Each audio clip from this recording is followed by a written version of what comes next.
The X-Zone Radio Show with Rob McConnell is largely an opinion talk show. All opinions, comments, or statements of fact expressed by Rob McConnell's guests are strictly their own and are not to be construed as those of the X-Zone Radio Show or endorsed in any manner by Rob McConnell, Relmar McConnell Media Company, the X-Zone Broadcast Network, its affiliated networks, stations, employees, or advertisers.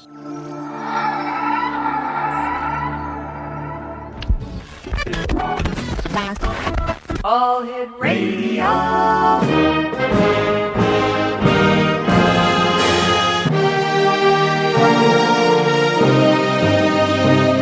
Welcome to the X-Zone, a place where fact is fiction and fiction is reality. Now, here's your host, Rob McConnell. And welcome back, everyone. This is the X-Zone on the Talkstar Radio Network, X-Zone Broadcast Network, UK High Definition Radio, Euro High Definition Radio. Let me see, Star Cable and Ustream, 1-800-610-7035, worldwide toll-free. My email address is xzone@xzoneradiotv.com. On MSN Messenger, xzoneradiotv at hotmail.com. And our website, www.xzoneradiotv.com. My guest this hour is Alan Slonaker, and Alan is with the Center for Paranormal Research and Investigations. He is the Regional Director for Central Virginia and the Public Affairs Officer. A native of the city of Richmond, Alan grew up in a Victorian-era home in the city's downtown. It was there, Exonation, that he had his first brushes with the paranormal. Alan was exposed to the city's history and lore at a very early age. Now, that sparked a lifelong interest in history and the paranormal, which ultimately led him to join CPRI in 2007. In joining CPRI, he was thrilled to find a group that approached the study of the paranormal in such an interesting and professional manner. In addition to working as the Public Affairs Officer for CPRI, Alan also serves as investigator with the Central Virginia Regional Team. Alan has a Bachelor of Science degree in Criminal Justice from Virginia Commonwealth University, with minor courses of study in sociology and urban planning. He has spent nearly 20 years involved in the public safety field, including search and rescue, EMS, and law enforcement. Alan has spent the last 13 years serving in law enforcement and currently works as a criminal investigator. His interests include almost everything involving history, especially World War II history, collecting and reproducing sci-fi movie props, costumes, traveling, and reading. And joining me now is Alan Slonaker, who is with the Center for Paranormal Research and Investigation, also known as CPRI. And Alan, welcome back to the X-Zone. How are you, good sir? Very good, Rob. Thanks for having me. Yeah, it's always great talking to you. You and I were talking off air about the weather. It's over 100 degrees where you are in Virginia right now. It's 91 where we are in Hamilton. And here's a question going into the commercial break that we have to take in about a minute from now. Does the weather play a part in paranormal activity? There are some theories that indicate that it indeed can. Particularly this time of year in this part of the United States, we get a lot of sudden thunderstorms. And as you know, thunderstorms bring with it a high degree of lightning, electrical activity. And one theory is that paranormal phenomena can actually feed off of the buildup of electrical activity in the atmosphere. And that connects to the theory that paranormal activity is, electromagnetically based. Alan, stand by, good sir. You and I have to take our commercial break. Great having you with us this final hour of tonight's show. Exonation, Alan Slonaker is our special guest, Regional Director for Central Virginia of the Center for Paranormal Research and Investigation. Their website is www.virginiaghosts.com. I'll be back on the other side of this commercial break in 2 minutes as we continue here in the X-Zone from our studios in hot and steamy Hamilton, Ontario, Canada. I mean, it's hot and steamy outside. In here, it's a nice and cool 68 degrees. I'll be back. Don't go away.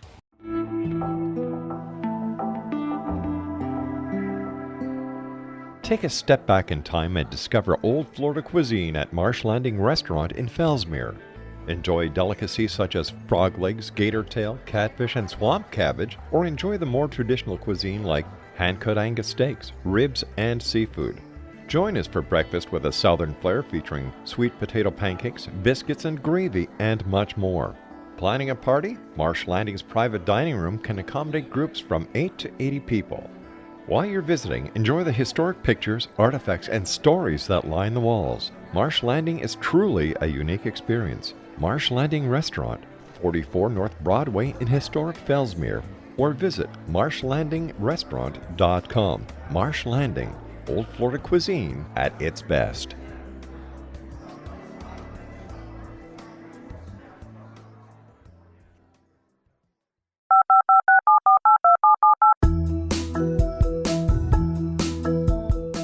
Did you know that when you're on the road with limited data or Wi-Fi, you can still listen to the X-Zone Radio Show with Rob McConnell, The Science of Magic with Gwilda Wiyaka, X-1, Dimension X, Space Patrol, and every minute of the X-Zone Broadcast Network by calling 213-401-0080, courtesy of Audio Now. No smartphone, app, or internet needed. It saves your data plan and it's free if you have unlimited minutes. Call 213-401-0080 to listen on any phone, anytime, anywhere.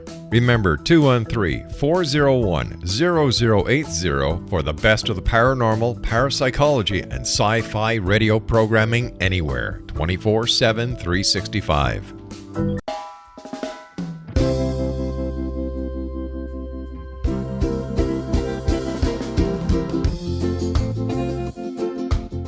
This is Johanna Carroll, host of Dialogue with Divinity on the X-Zone Broadcast Network. While walking along Kaanapali Beach in Maui this past year, I kept discovering all these shells and coral in the shape of hearts. My dialogue with Divinity was very simple. Do you want me to do a retreat to heal people's hearts in Maui next year? And of course, the answer was yes. As a master spiritual teacher, I am offering you a neat retreat called Rise, May 8th through the 12th, 2017, and the chance of a lifetime to rest at a 5-star resort for 5 days and experience a spiritual renewal of your heart and soul. Kaanapali is one of the top 5 beaches in the world. This stunning resort has undergone a $40 million renovation.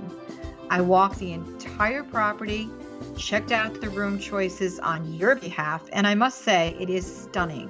Our conference room faces the ocean with sliding glass doors. Maui is known as Mother Maui because it is a soft, gentle, healing energy.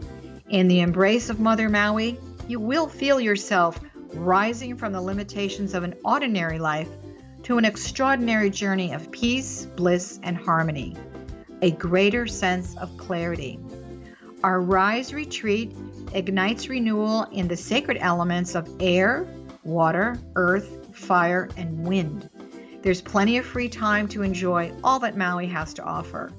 A small deposit is required now to reserve your space, as this retreat, it will sell out. For more details, please go to johannacarroll.com and register today. Aloha, and I'll see you in mystical Maui.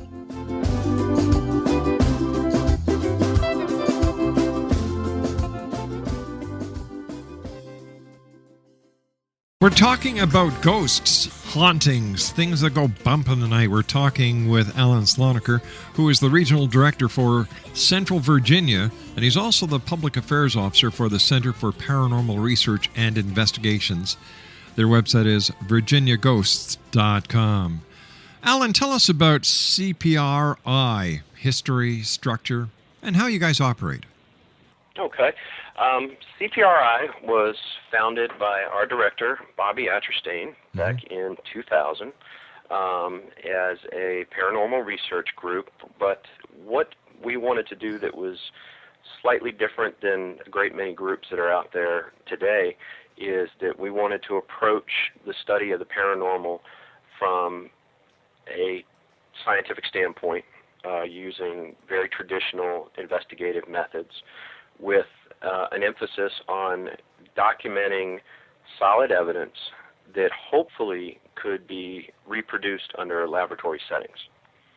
So you're taking the scientific approach. Very much so. Yeah. That is most definitely what we strive for. We are broken into 5 different regions around the state. Each one is headed by a regional director, and they head a regional team. And the majority of the work that we do involves complaints that come in from citizens around the state, sometimes out of state, complaining of some sort of haunting activity, if you will, in their home. And what we will do is assign a regional team to investigate that allegation. And we are also, for those of you that are familiar with the Sci-Fi Channel's Ghost Hunter show, their organization is called TAPS, the Atlantic Paranormal Society. Right. And they created a network of groups called the TAPS family, which is groups around the United States that operate off of similar protocols and share information. And we are a part of the TAPS family here in the U.S. and also get case referrals from them as well. What does it take to become a paranormal researcher with CPRI? I think it takes an open mind, but we're also looking for people that are objective, skeptical. I mean, CPRI represents a pretty broad spectrum of people of varying backgrounds and beliefs, and it'd be very hard to put your finger on what does CPRI believe, because one member may answer one thing and the other may answer something else.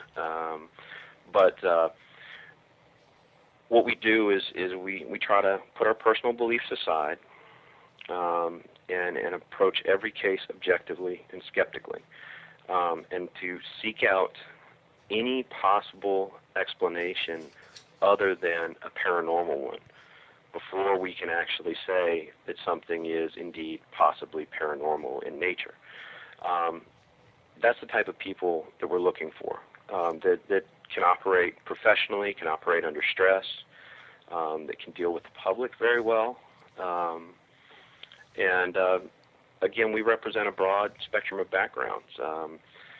Myself, as well as a couple other members, are police officers with extensive backgrounds in law enforcement. And a lot of that skill set applies to what we're doing here. We have people with engineering backgrounds, we have a medical doctor, we have a PhD psychologist, computer scientists, and just average run-of-the-mill folks too. People with even just retail backgrounds. We have educators. It's a pretty broad spectrum. Alan, what brings a person to want to investigate the paranormal? What's the draw? What's the pull? I think it's the curiosity about the unknown. That's what drew me. I love a good mystery. I love a kind of a classic whodunit. And I think if you question people in this field about that, most of them will tell you that at some point in their life they had some sort of brush with what they suspect was the paranormal. And I know I did, and that always left me kind of wondering, what is that? Why is that? And as I became an adult, it never kind of went away, and I finally found myself involved with CPRI, now actively looking for answers. Something you said before that I have never heard from any other paranormal investigation organization or investigator before is that you go out there with a skeptical point of view. Now, that's totally different from any other organization that I've had on the show. Why do you take that approach? Well, and just to be clear, we're going out there from a skeptical standpoint. Yes. We're not going out there to debunk or to ridicule in any way. But I think it's very important whenever you do this type of research that even if you believe in the phenomena, I personally believe in the phenomena. Right. But many, many, many times you will find that you get a case, and that the answer isn't paranormal at all. On a personal level, I mean, I tend to think that the paranormal exists, but it is a ghostly phenomena, if you will, is rare. And that many, many, many times, what happens is mistaken identity, misidentification. You have some people that genuinely have some sort of mental health issue. And then also, too, you find, at least here in the States, there's such a glut of paranormal programming. Yeah. That I think many, many times people so desperately want to experience the paranormal that they put all of their personal objectivity aside. And we have to be aware of that and be able to put that aside to look at the facts of a case. What is the percentage based on your own investigations within the CPRI when you folks have been called out or have gone out to do an investigation that the paranormal is actually present? Would you say it's 60%, 50%, 40%? Actually, I would say probably less than 10%. Wow. Less than 10%. I think we fielded, last time I got the statistics on that, I think was the 2009 report where we had fielded in excess of 700 calls for service. In a year? In a year. 700? Yes, sir. And some of those are calls simply seeking information. Great many of those are seeking case requests. And we go out, and again, many, many times there's a reasonable explanation. You do have that very small percentage of the hoaxsters, which is something, thankfully, we don't run across very often at all. Again, you have many people, I think, that truly want to believe that what they're experiencing is paranormal. But once you whittle it down, I think we're down to under 10%. Now, when you get that under 10%, that's some pretty good, pretty interesting stuff. But it's still a relatively small number, and that's what I would caution a lot of paranormal investigators, particularly people looking to get into the field, people looking to start a group, is be mindful of that. Yeah. All that goes bump in the night necessarily isn't the paranormal. No, sir. What about these stories that people hear about TVs going on by themselves, garage doors opening by themselves, doors opening by themselves? Have you found in the past that there are logical explanations for this? Oh, yes, definitely. I mean, look, take a simple television remote. That's operating off of a radio signal. Same with a remote car garage door opener. It's quite possible that there's some sort of interference.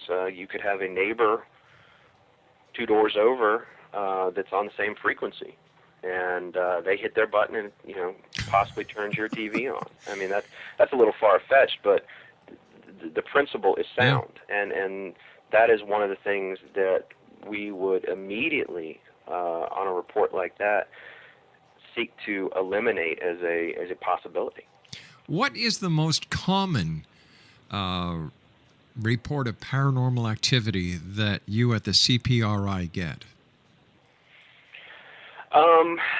It's kind of hard to put your finger on one thing. I think sounds are a very common type of report. Shadow figures is another very common type of report. And then I would say in the past year we've gotten a lot of email with people reporting what would be called phone calls from beyond, if you will. All right, Alan, you and I have to take a commercial break, and I'm sorry for cutting you off, my friend. Fascinating conversation with Alan Slonaker. This is why I like Alan, because he's an investigator. He doesn't go in for the woo-woo factor. He's just like the guy from Dragnet. Facts, just the facts. We'll be back on the other side of this commercial break. For more information, www.virginiaghosts.com. This is the X-Zone Broadcast Network, broadcasting worldwide on broadcast affiliates and satellite program providers, including CNN Broadcast Network, Sirius Satellite Network, Star Media, Good News Radio Network, Angel Broadcast Network, Wiki Broadcast Network, and WPBN TV. For more information on the X-Zone Broadcast Network, visit us at www.xzbn.net.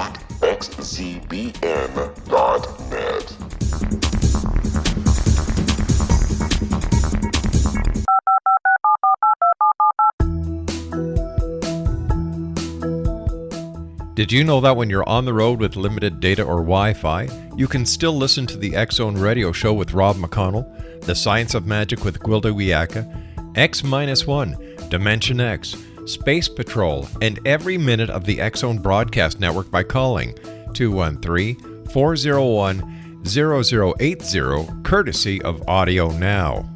No smartphone, app, or internet needed. It saves your data plan, and it's free if you have unlimited minutes. Call 213-401-0080 to listen on any phone, anytime, anywhere. Remember, 213-401-0080 for the best of the paranormal, parapsychology, and sci-fi radio programming anywhere, 24/7, 365. Exonation, Alan Slonaker is our special guest. He's the Regional Director for Central Virginia and the Public Affairs Officer for the Center for Paranormal Research and Investigation, that's CPRI. Their website is www.virginiaghosts.com. Alan, when the CPRI gets a request from a citizen requesting your assistance in helping investigate a paranormal activity, what is the protocol that the CPRI goes through?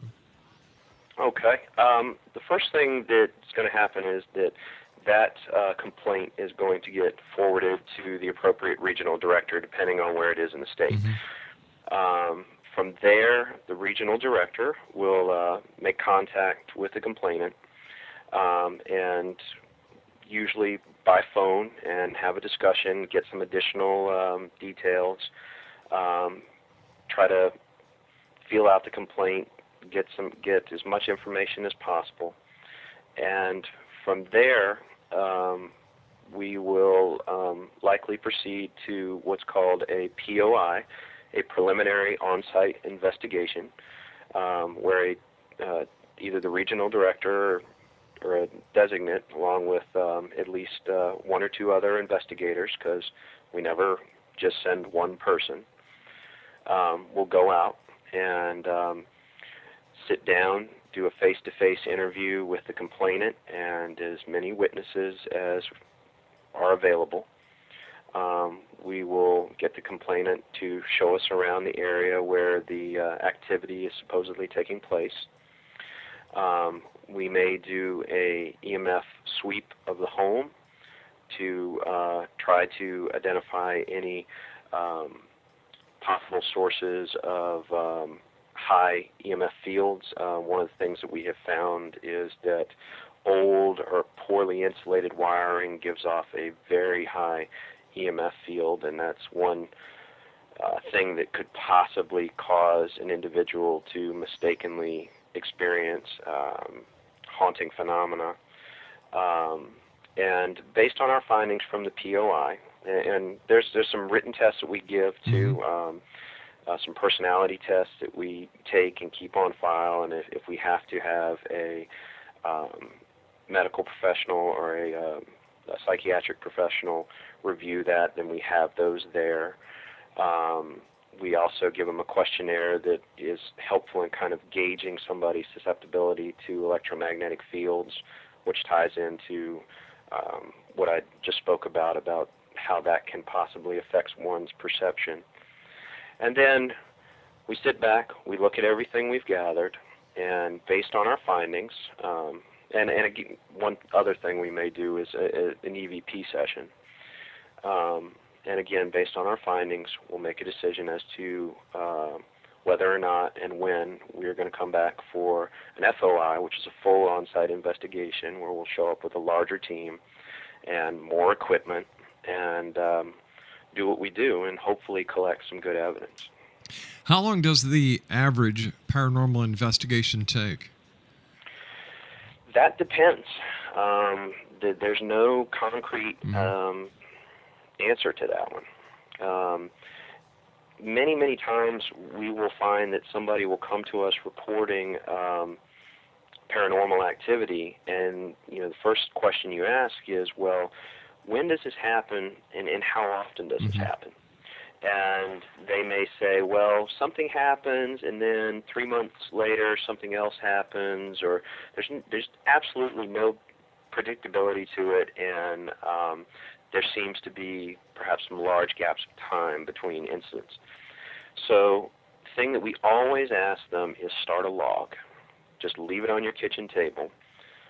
Something happens, write it down, date, time, what you experienced, and who was there to witness it.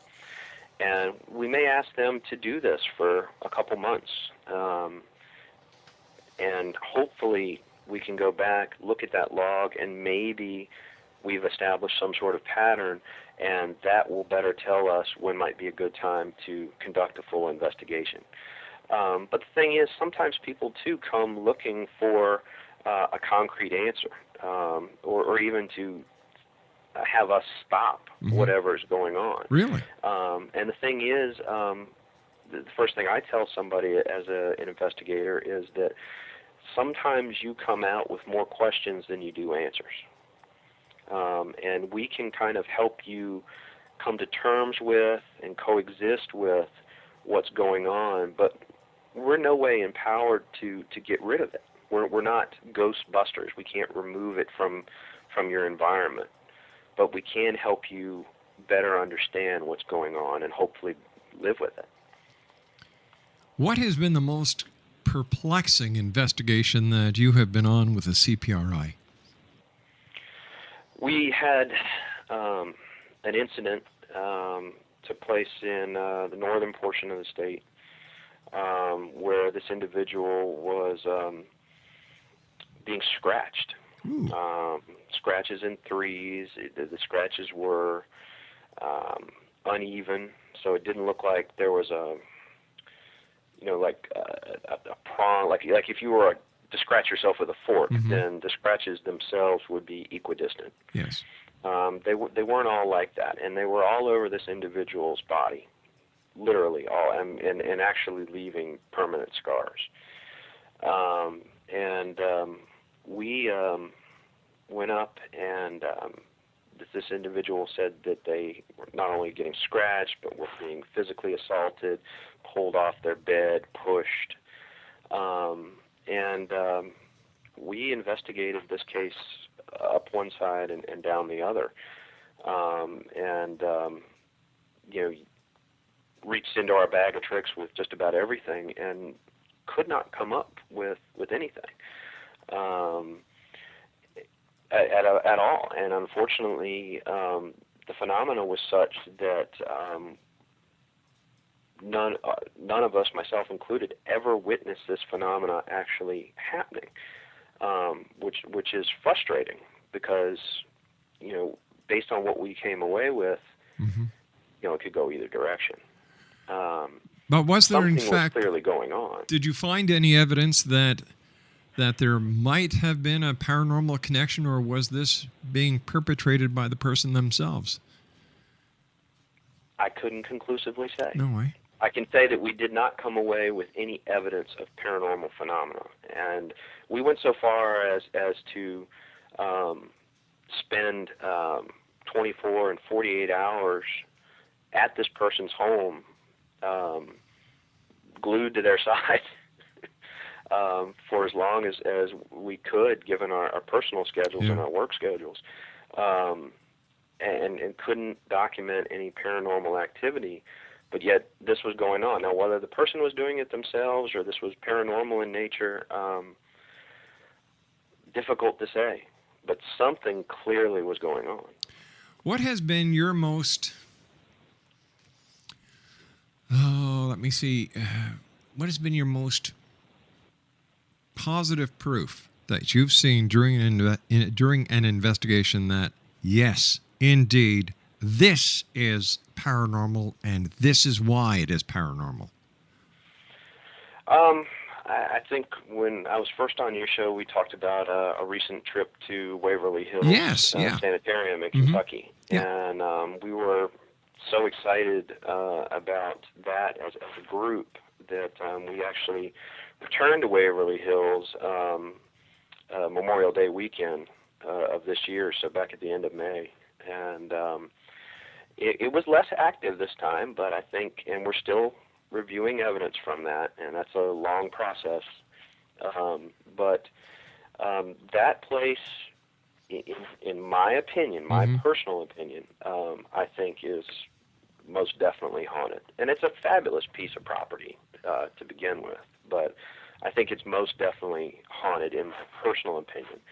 The first time we went there, we did see shadow persons, people, an apparition that we watched for a group of us of about, I guess it was 7 or 8 of us watched while we sat at the end of the hallway as this apparition kind of moved about for a solid 20 plus minutes. Now, what kind of apparition?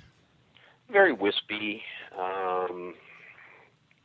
humanoid form, but not kind of together. Just very, very wispy, and it went kind of back and forth, side to side across the hallway. And while this was going on, we had shadow activity. Shadow was blocking out light coming in at the end of the hallway, shadow figures peeking around door frames. It was crazy. It was the craziest thing that I had experienced since I started doing this. And we've gotten some EVPs out of that property that were very interesting. When we went this last time, we didn't have any apparition activity, but we did have some interesting noises. We had, if those familiar with the Waverly Hills know that the 5th floor was the children's ward. And our team was up there, and we had 3 balls laid out. And we were trying to get something to interact with one of these balls. And I was urging something to move the ball, kick the ball, make it move. And on 4 separate occasions in just over a 5-minute period, one of the balls, only one, started wobbling about. And I don't mean just like a little teeter. I mean actually wobbled about very distinctly, very visibly. And the floor is such that you can go and stand next to each of those balls and jump up and down as hard as you can and not create any movement. It's also shielded from the wind there. So that was very interesting. So tell me, why is it... We're still going through evidence for that most recent investigation. But that's just such a cool piece of property. It's a wonderful place to go. I could go there every week and get something out of it. Alan, why is it that whatever the paranormal entities are that are at this location, why do they stay there? What is the attraction for them? Why don't they move on? Or why stay there? Or are these electromagnetic anomalies that are just clamped into the time-space continuum or the magnetic loop that is resonance throughout that entire property? How do you explain that? The truth is we don't really know. There's a lot of theories. There's some very wild theories. There's some very what I think are scientific theories. Mm-hmm. One deals with the concept of residual haunting, and that when you see or you hear something that is ghostly in nature, if you will, you're not actually seeing the spirit of a dead person. You're seeing an image or a sound from the past that, for whatever reason, is actually playing out on the present, much as you would project a movie onto a screen. Right. And there's a lot of us, myself included, that believe that perhaps as traditional science starts to better understand quantum mechanics, mm-hmm. quantum theory, space and time, that there may be a legitimate traditional scientific explanation for that at some point. I don't know what to say. I mean, on a personal level, I think some of what we or other teams experience at a place like Waverly or another location, may be residual in nature. Right.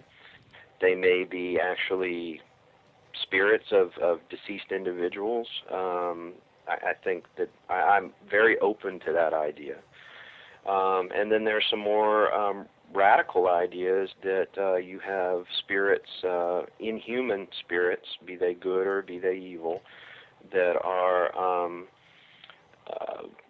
never walked the earth. They are just kind of part of the universe, if you will, and your angels and demons, if you will. Right.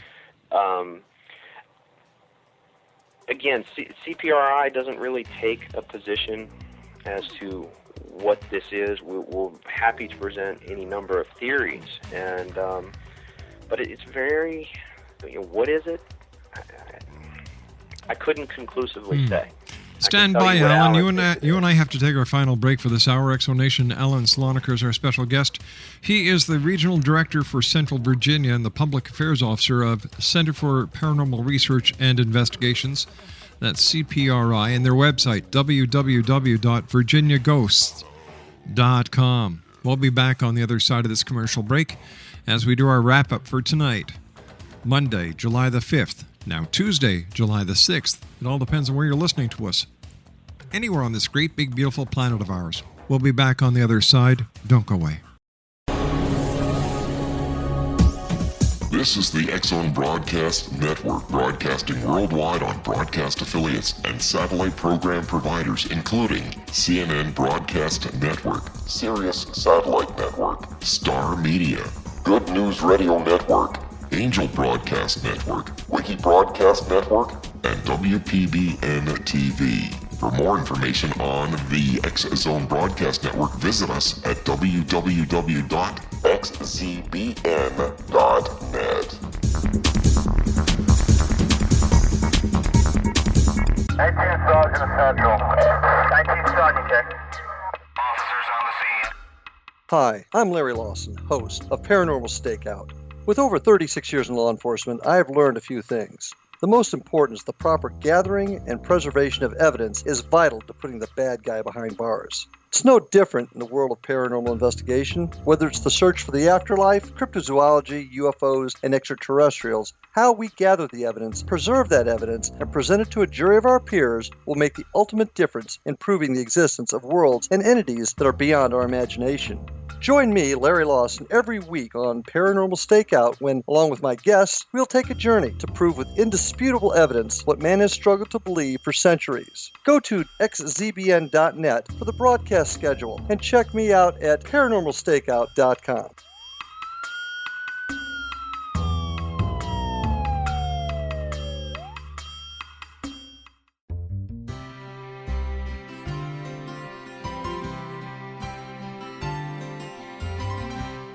True healing must address 4 levels: physical, emotional, mental, and spiritual for us to live joyful and productive lives. We tend to treat 3 of the 4, leaving the spiritual languishing. If you're tired of the same dysfunctional patterns cropping up in your life, Soul Balancing is for you. Trixie Phelps, owner and founder of Soul Balancing, is a naturally gifted energy healer trained in numerous esoteric forms, including shamanism. Trixie has created a powerful modality that safely and effectively clears your energetic field. A Soul Balancing session can remove interference, heal trauma, and restore your hope. Contact Trixie for a life-changing long-distance session today, www.soulbalancing.world.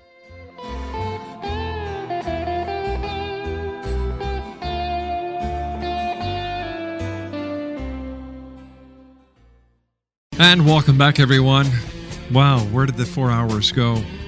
My guest this hour is Alan Slonaker. We're talking about ghost hauntings, things that go bump in the night. He is the regional director for Central Virginia of the Paranormal Research and Center for Paranormal Research and Investigation, CPRI, and their website is www.virginiaghosts.com.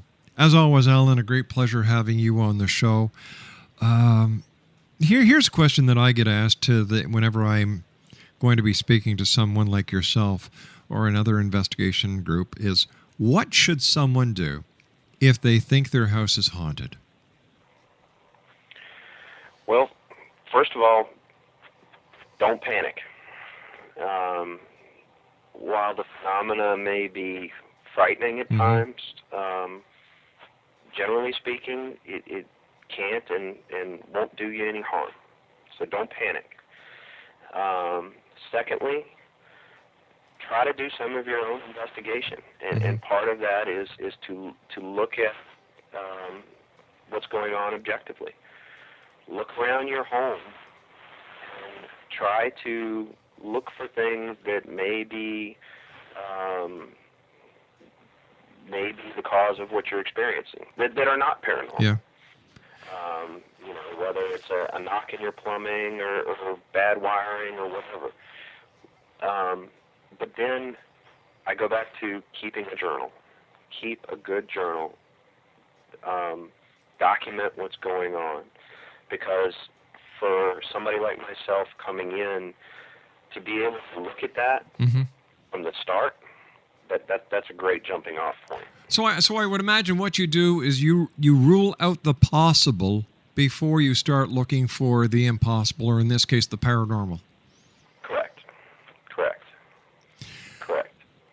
Here's a quick question. We've got less than a minute, Alan. So, evil. Have you ever seen anything demonic or anything that would be classified as evil or dangerous within the paranormal?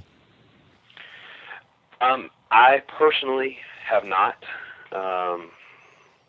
thankfully. But on a strictly personal level, I believe that type of phenomenon can and does exist. Right. Again, that's my personal belief, but that is probably, and thankfully so, more rare than is the rarest of paranormal phenomena. Alan, you and I have to say so long for now. I do want to thank you so much for joining us. Always a great pleasure. Quickly, give out your website to our listeners. Thank you, Rob. Our website is www.virginiaghosts.com, and CPRI can also be found on Facebook and Twitter. Alan Slonaker, thank you very much, and my regards to all the good people at the CPRI. Thank you, Rob. Well, that's it for tonight, everyone. I'll be back tomorrow night at 10 o'clock as once again we cross the time-space continuum to this place that I call the X-Zone. To all our affiliates worldwide and satellite providers, thank you for keeping the X-Zone on your stations, your satellite networks, your feeds, wherever you are. And always, X-Zone Nation, until tomorrow, keep your eyes to the sky and your heart to the light. Good night, everyone. But you can't stay here. I know. Thanks a lot, Alan. Great talking to you again. Thank you so much. Hey, listen, buddy, if anything comes up that you need to get out there, let me know. We'll get you right on. Certainly will. Two quick questions. Sure. One, when can I hear this? I'll be sending you the information. I'll send you the iTunes and podcast information within the next hour and a half. Oh, great. And when can we watch your Paranormal Cop show? That is just being, it was purchased by the CBC. As soon as I get their broadcast schedule, I'll know. You know how it goes. If the network buys it, you work for them. Oh, yes. Well, eager to see that one. I can guarantee you it's quite good. I've seen a couple of the finished segments. They're really interesting. Great. Are y'all going to come to the U.S. with it? Not this year. Next year, we're looking forward to it. Okay, great. Alan, Well, fantastic. Hey, listen, take care of yourself. And as from